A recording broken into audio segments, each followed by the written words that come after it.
Greetings and salutations, ladies and gentlemen, and welcome once again to the Storyteller's Corner. I'm your host, Joshua T. Calkins Trurucci, also known as Baron Nucidius.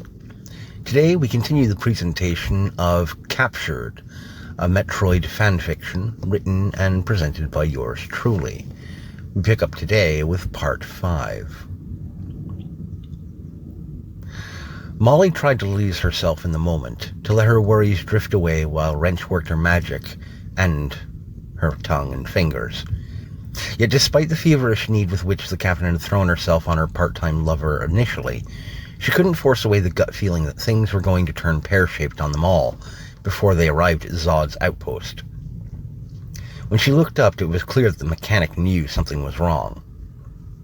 Mal? You okay? You don't seem to really be into this right now, she said gently. Molly sighed, her body slumping down on the bed. Wrench drew herself up beside the captain, running a hand through Molly's short, dark hair. Hey, what's going on? Talk to me. It's nothing, Molly lied, one arm wiping down her own face, a nervous tic that she'd had for years when she was exasperated or frustrated. It's just Iran. She took out Digger so quickly, you know. Well, she's locked up down in the medical ward, right? Not for long, Molly said, reaching for her datapad, seeing that Jarek had sent her a message as requested. Molly read the brief report, which indicated that a rival bounty hunter had laid a trap for Iran in the sector where they'd come upon her wounded vessel and left her for dead. Jarek's finished his questioning, so I'm going to have Rivet and some of the guys take her down to the holding cells. Well, that seems pretty cut and dry, Wrench said. She set the datapad down on her own side of the bed and gave Molly an impish grin. You know, now that's taken care of. Molly rolled her eyes and giggled despite herself and tried once more to lose herself in the moment. And for the time being, she managed to find a way.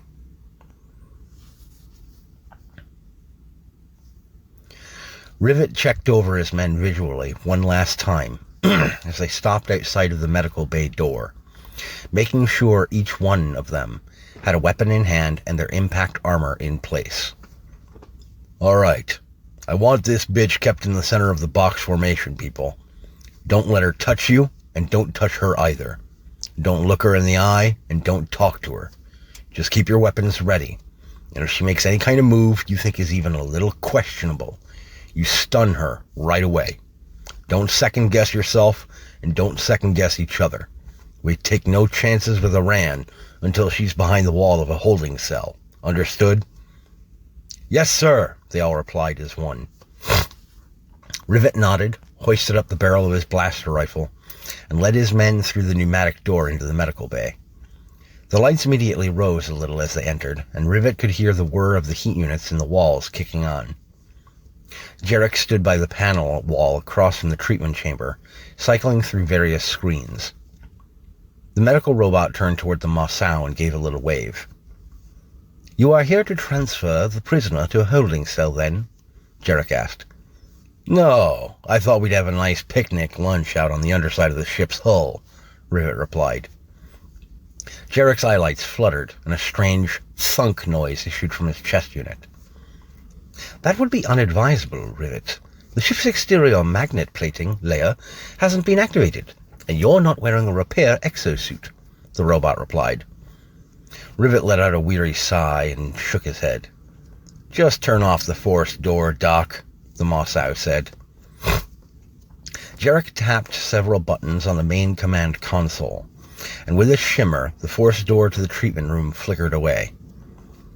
All right, Iran, step to the doorway. Nice and easy, Rivet barked, leveling his weapon at the doorway.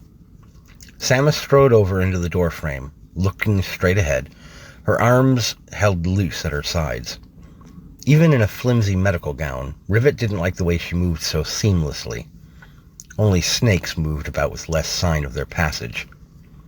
Take 3 steps forward, then turn 90 degrees to your right, Rivet ordered, and the bounty hunter did exactly as requested. She was now facing Rivet dead on, the ghostly neon green of her eyes boring into his own. Out of her armored suit, she was nearly a full foot shorter than him, and he realized now that she was much more slender than even a small Masao female. He wondered momentarily why he had been so worried about her putting up a fight. She was, it would appear, just a mostly human woman. "All right, boys, box her up," he said offhandedly to the others, who marched into position, forming a box-like perimeter around the Sestri woman, leaving only a gap at the front for Rivet himself. "Here's the rules for our little field trip, lady. Rule number 1, keep your mouth shut unless I ask you a direct question. Rule number 2, you keep your eyes on my back the whole time. Rule number 3, you try any funny shit, and we're gonna stun you until you piss yourself. Any questions?" "More an observation," Aran replied. "What's that?" "Rule number 3 seems more like a warning than a rule, per se," she answered, a hint of wry humor coloring her voice for a change. "Just saying," she finished with a shrug and a flip of her lengthy bangs. Well, I'll be damned, Rivet thought. Maybe she isn't a complete monster after all. "Point taken. Now shut the fuck up and follow me," he snarled, turning away from Samus and leading her and his men out of the medical bay. Marching along the port corridor of the second deck, they passed by several more of the rank-and-file members of the gang, each going about their own assigned duties as the dozer coasted along through space. Most of these men and women would not dare to meet Rivet's eyes. Word of his anger at Digger's passing had spread like wildfire through the crew. The group halted at one of the cargo lifts, filling in as it wished open to admit them. Once inside, Rivet pressed the button for the seventh deck, and the group descended in silence. Rivet risked a brief look over his shoulder, and found the bounty hunter staring straight at his back. "Weird, isn't it?" he mused aloud. "What's that?" Samus asked in reply. "Well, it feels like we're going down, but we're on a ship in space," said the Masao thoughtfully. "I mean, technically speaking, every direction is up, down, and sideways, but it still feels like we're going down. Ever wonder why that is?" "It's the gravitational perception phenomenon," Samus answered primly. "Every vessel has a designated orientation for flight within standard gravitational fields, such as when landing on a planet or being docked at a station. This orientation is almost universally assumed by programmers to be the fixed point for artificial gravity once a vessel is beyond the gravitational pull of a major body. As such, this upright orientation is the one assumed to be activated when a ship is in space. The overall result is to make one feel a distinct sense of up and down, as classically constructed by humanoid perceptions of such concepts." Rivet half-turned toward the bounty hunter, finding all of his men staring at her, eyes wide and mouths firmed into thin, tight lines of apprehension. Rivet raised one eyebrow at her, lips pursed in a frown. "You some kind of fucking idiot savant or something, lady?" he asked. "Or something," Samus replied, flashing her eyes up to meet his gaze for a flicker of an instant. Rivet turned back around as the lift doors opened, and they marched Samus down another corridor to a wide side hallway, guarded by two heavily armed members of the wrecking crew's foot soldiery. "Keith, Alex," Rivet said with a nod to the guards, who moved aside to let the wide formation pass. They halted in front of the middle of 5 spacious but rather Spartan holding cells, and Rivet stepped to one side. "All right, Aran, step on in," he said, motioning with his rifle. Samus daintily strode into the holding cell and turned to face her captors. "That locker over by the toilet has a fit suit for you to change into," said Rivet, pointing to a rickety-looking metal locker in the far left corner of the cell, beside a polished universal toilet. He then pointed with the barrel of his rifle to a deeper, square divot in the wall opposite her simple one-man cot. "That there's the dispensary port. Food tray is deposited twice a day. After you eat, you put everything back on the tray and put the tray in the port. It sends a signal to the mess, and the tray gets zapped back. You need extra toiletries, you holler at Keith or Alex." "Now," Rivet said, training his weapon on her, "get changed." "In front of these men?" she asked, a sliver of discomfort in her voice. "Yes, in front of myself and them. They're not here for a peep show, lady. And you? You're too small for my liking. Get changed.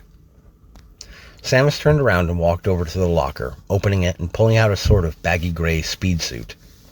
She laid it on the bed, then untied the medical gown, letting it drift to the floor at her feet.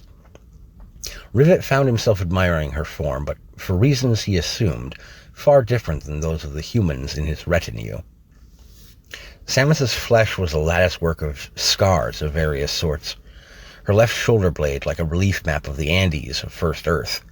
Cuts, blasts, burns, and what could have been lash marks pocked and puckered her form in ways he'd only seen in the finest examples of the warriors of his people. These other men with him might see a curvaceous beauty marred by old war wounds. Rivet saw a hardened woman who should not be taken lightly under any circumstances. She stepped into the fit suit and zipped it up, twisting the zipper when it reached her neck. With a brief suctioning sound, the suit shrank to fit her body comfortably, leaving only her feet and hands bare. She scooped up the medical gown and carried it to the point right where the force wall would come up once activated, holding it out toward him. "Throw it!" he barked, keeping his weapon trained on her. Samus's head dipped down slightly, a shadow drifting across her forehead and eyes as a wolfish smile played across her lips. Oh, she knows what the fuck she's doing, he thought. She knows what I see in her. Yet throw it she did, and the moment she did, Rivet lowered his weapon just enough to snap his fingers twice in rapid succession. At the end of the shortened hallway, one of the guards flipped a switch, and the pinkish-red force wall of the holding cell came online, putting up a barrier between the Svestri bounty hunter and the Masao warrior. Rivet took a step forward, bent down, and retrieved the gown as Samus pressed the flats of her hands on the force wall and grinned down at him maliciously. "Nice try, Hunter," he grumbled up at her. "I'll be seeing you again, Malkalak," she replied, using an impressive approximation of the true pronunciation of his birth name.